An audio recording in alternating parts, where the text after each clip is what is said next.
Bonjour à tous, j'espère que vous allez bien. Aujourd'hui, on a la grâce de recevoir Miguel, bonjour.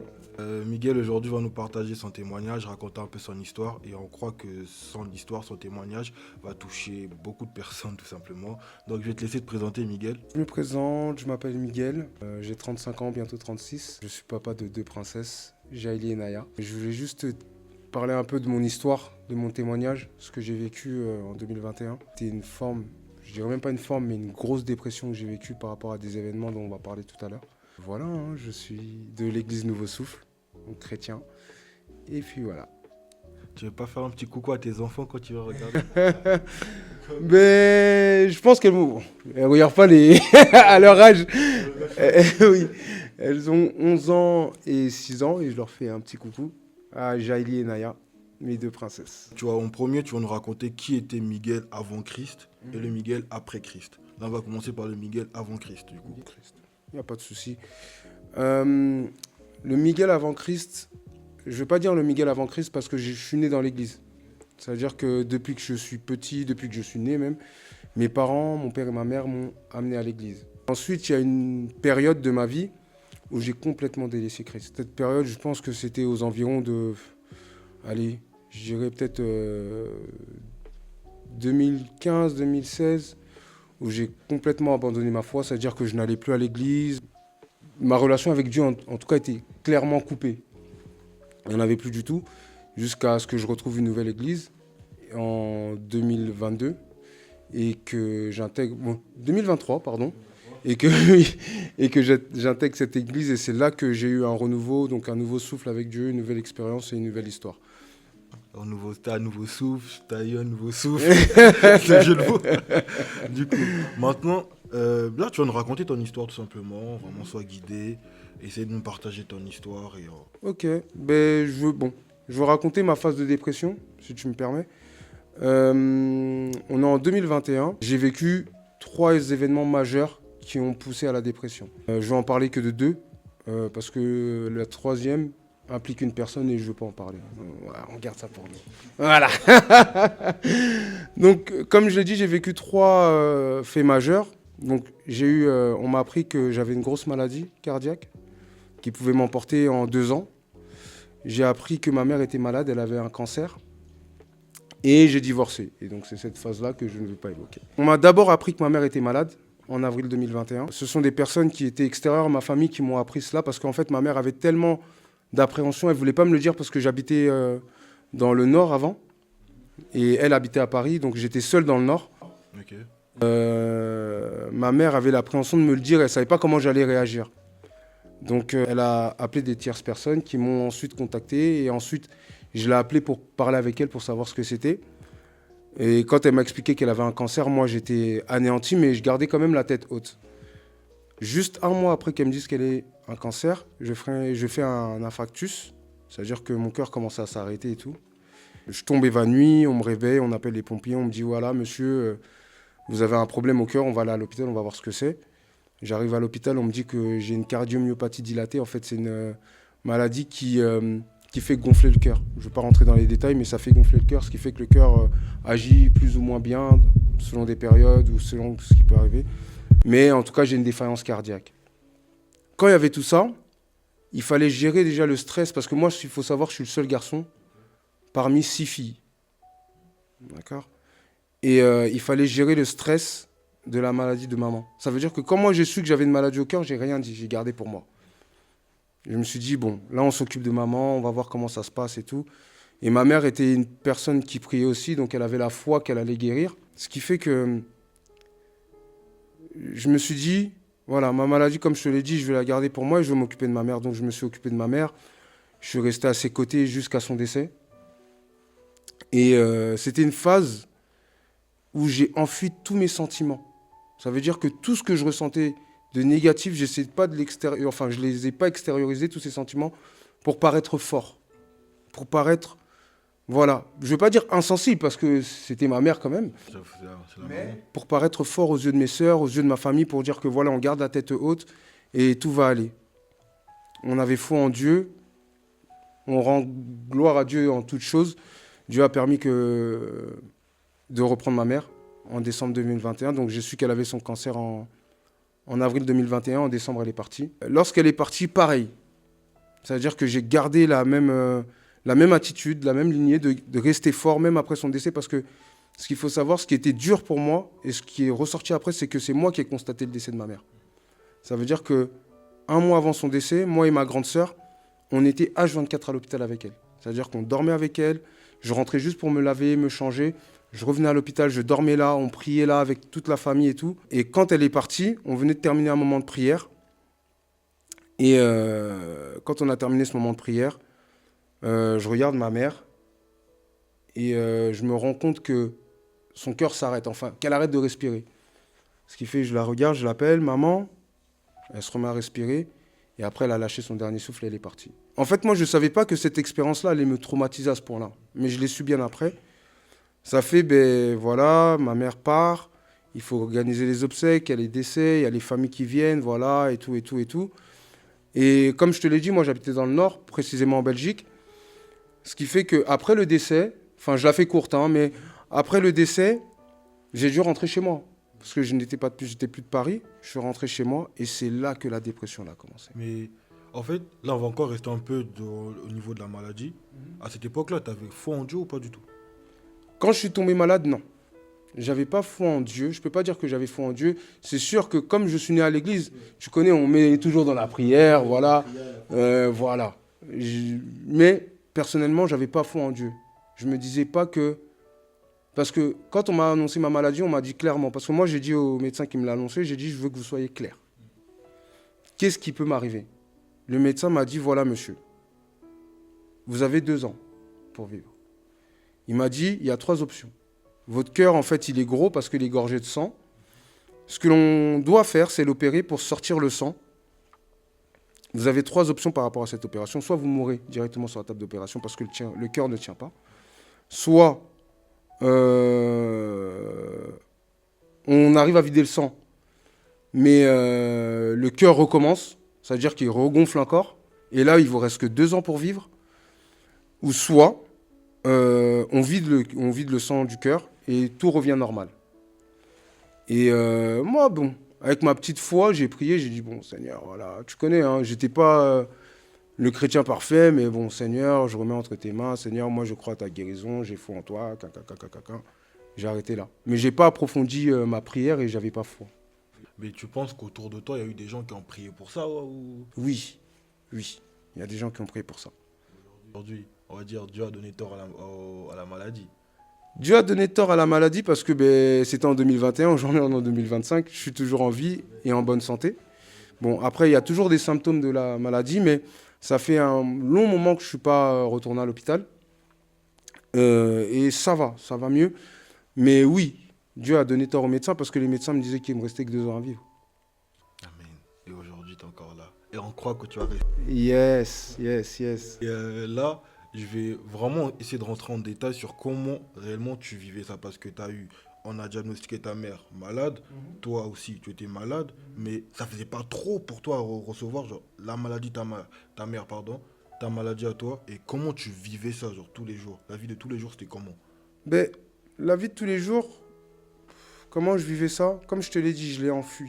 En fait, j'ai vraiment ausculté tous les sentiments négatifs pour rester fort pour ma mère. Et étant donné que je faisais des allers-retours Belgique-France pour voir ma mère, je pensais même pas à tout ça. En fait, pendant que ma mère était là, j'avais même après son décès, j'avais pas la lourdeur d'une dépression. C'est-à-dire que je le vivais, je veux pas dire bien parce que tu sais que maman va pas bien, mais voilà, tout ça, on met dans un coin. Et on avance. Tu es né de 6 sœurs, c'est ça? Je suis pas l'aîné. Ouais, je suis le seul garçon. Ouais. Bon, souvent, nous les garçons, on va dire cette prétention de vouloir être fort, même si, bon, je parle un peu de mon cas un peu. Ma sœur, quand elle va voir, elle va savoir. Moi, j'aime pas rester faible. J'aime vraiment pas rester faible. Donc, même quand je sais que la situation est impossible, devant mes sœurs, du coup, je dois... C'est ça. En fait, avec tes sœurs, comment ça se passait? Tu étais toujours là, tu essayais de montrer le soutien, toi aussi? Est-ce que... T'as tout dit. Nous, dans notre culture africaine, si je puis dire, l'homme, c'est l'homme fort, l'homme qui ne pleure pas.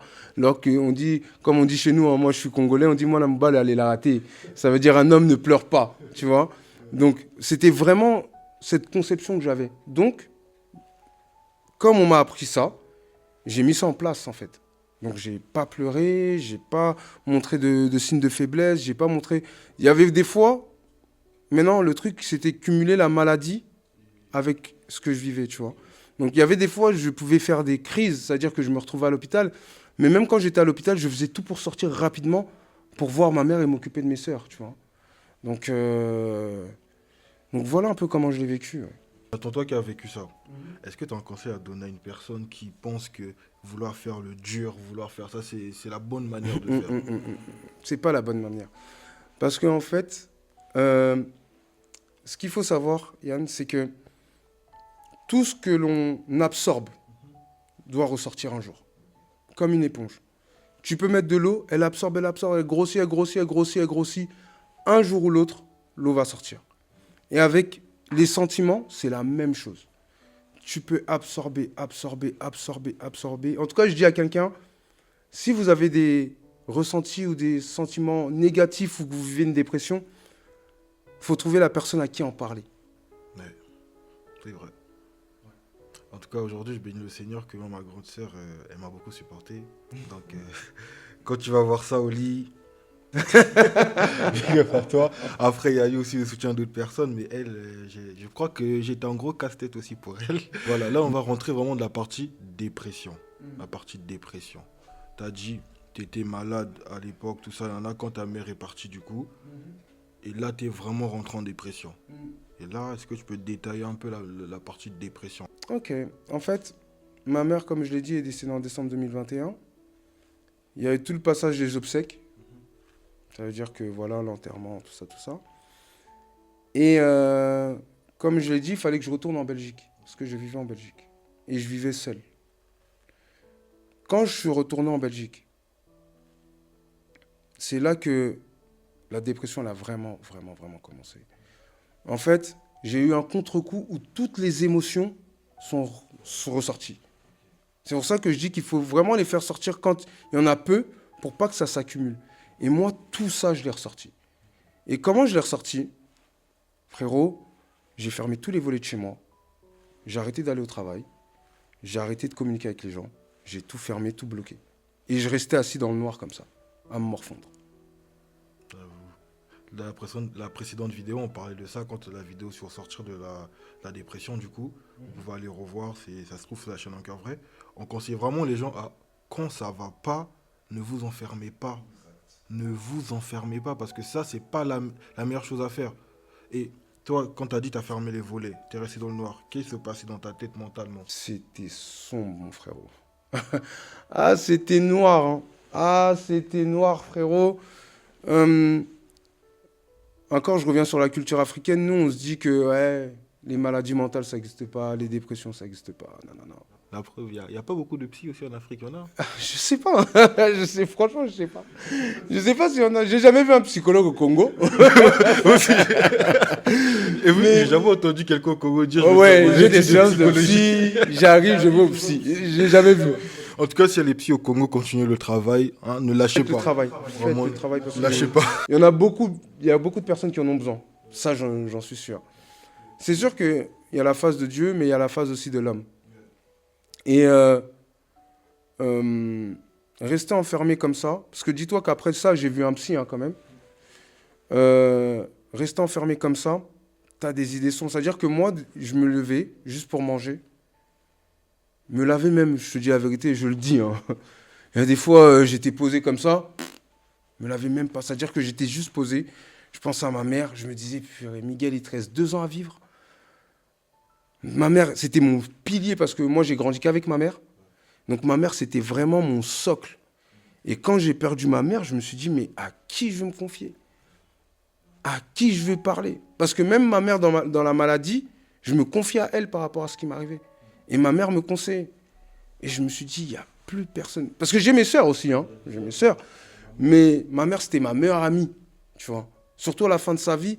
Et je me disais, ce qui me faisait mal, les regrets. Je me disais, Il y a des moments où j'aurais pu les passer avec ma mère, ben je les passe avec mes potes. C'est pour ça, un conseil aussi. Vous avez vos parents, prenez soin d'eux.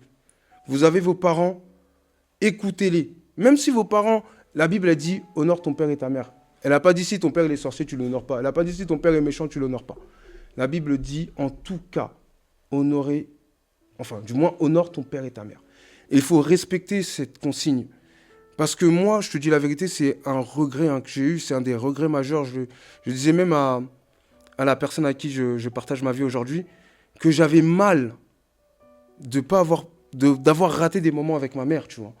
Où j'étais avec des potes, où j'étais avec d'autres personnes. Et ma mère me disait, viens me voir, tout ça. Ah, vas-y, maman, ouais, je vais passer. Ah. Et tout ça, ça ressort. Et t'es dans le noir, tu te dis, mais... Et je te jure, moi, j'avais une maison à étage à l'époque. Il y a des fois, je m'asseyais au bord de la fenêtre. Vrai, hein. Je m'asseyais au bord de la fenêtre. Et je me dis, s'il y a une brise, elle m'emporte. Et c'est tout, vas-y, je tombe, je meurs. Donc des envies suicidaires. Mais vraiment suicidaires, frérot. Le suicide, c'est vraiment un fléau. C'est un fléau qui touche tout le monde. Ça touche trop de personnes. Et vraiment, l'envie, faut sortir de ce... Enfin, comme tu as parlé de s'enfermer, je pense que c'est vraiment ça la cause de tout. C'est vraiment pas la solution. Non, du tout. Du tout, c'est pire que mieux, en fait. Tu t'enfermes, et en fait, justement, tes pensées négatives, c'est là qu'elles prennent une émergence, frère, c'est incroyable. C'est-à-dire que dans ta tête, il n'y a que ça. Il n'y a que j'ai plus ma mère, je suis malade, je ne vais même plus au travail, j'ai plus d'argent, j'ai plus... je vivais plus. Je te dis la vérité, je vivais plus, je vivais que dans mon malheur. Que dans mon malheur, frérot. Maintenant, là, on a vu tout ce qui est suicide, comment tu as vécu tout ça. Maintenant, le retour, on va dire, de la foi. Parce que tu étais en dépression, tu as perdu tout ça, tu as eu envie d'abandonner Christ, tu as quand même, tu vois, ce petit semblant qui te dit, reste attaché au moins à Dieu. Ou plus du tout. Tu veux que je sois franc avec toi? C'est un cœur vrai. Tout est dans le titre. Un cœur vrai. Pour être franc avec toi, j'avais complètement lâché Christ, la main de Dieu. Je voulais plus... En fait, je voulais plus rien savoir du Seigneur. Je voulais plus rien savoir. Pourquoi? Parce que pendant que ma mère était malade, il y a des hommes de Dieu qui sont venus. C'est pour ça que des fois, il y a des hommes de Dieu. Après, je ne vais pas citer les noms, je vais pas, voilà, je vais cracher sur personne. Mais il y a des hommes de Dieu qui sont venus et qui ont dit, ouais, votre mère ne va pas mourir. Dieu m'a dit que votre mère va survivre. Dieu m'a dit qu'elle traverse juste l'ombre de la vallée de la mort, mais elle sera là. Ce qui fait que maintenant, quand tu entends des hommes de Dieu te parler de la part de Dieu, et tu te dis que, en fait, tout ce qu'ils m'ont dit, c'est du bobard. Donc, pour moi, j'assimilais ça à Dieu et je me disais, c'est un mensonge. Là, les hommes de Dieu, vraiment, si vous n'êtes pas sûr, ne donnez pas de problème. Merci, merci. Donnez pas, soyez sûr de votre Mais oui, caractère. il faut être sûr de son caractère. Si tu dis... Lui, le pauvre, il a cru en ça. Il a cru et maman, il est parti après. Vous voyez ce que ça fait?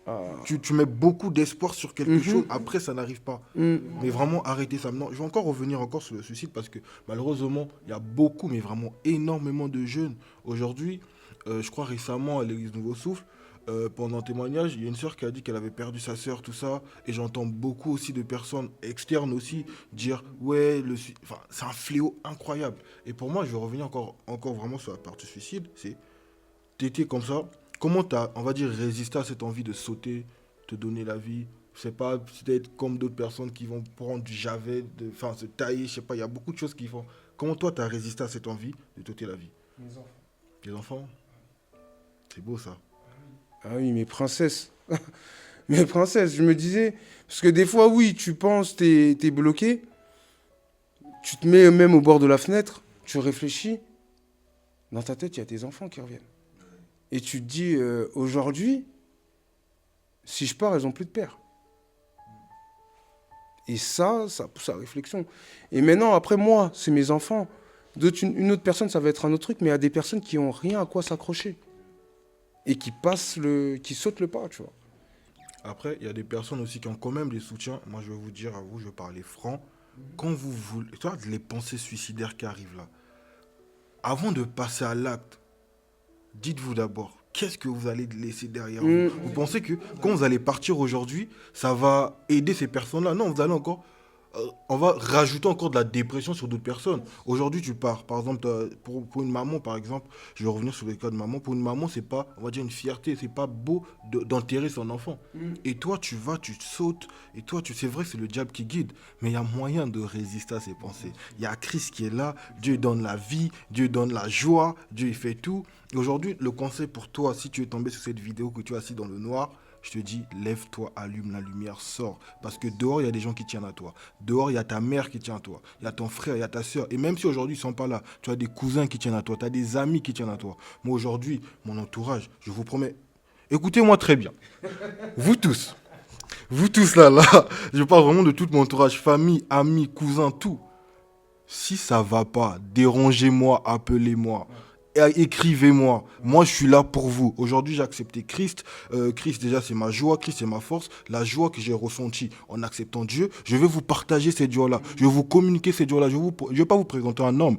Je vais vous présenter l'homme des hommes. Vraiment, la personne qui est capable de te sortir de ce noir pour te ramener à la lumière. La personne qui va te redonner encore la joie. Vraiment, toi qui es dans cette dépression. Sors. Ça ne te fatigue pas de pleurer tous les jours. Ça ne te fatigue pas. Tous les jours, tu es là, tu rentres à la maison, tu pleures. Tu t'enfermes dans le noir, ça te fatigue pas, tout ça?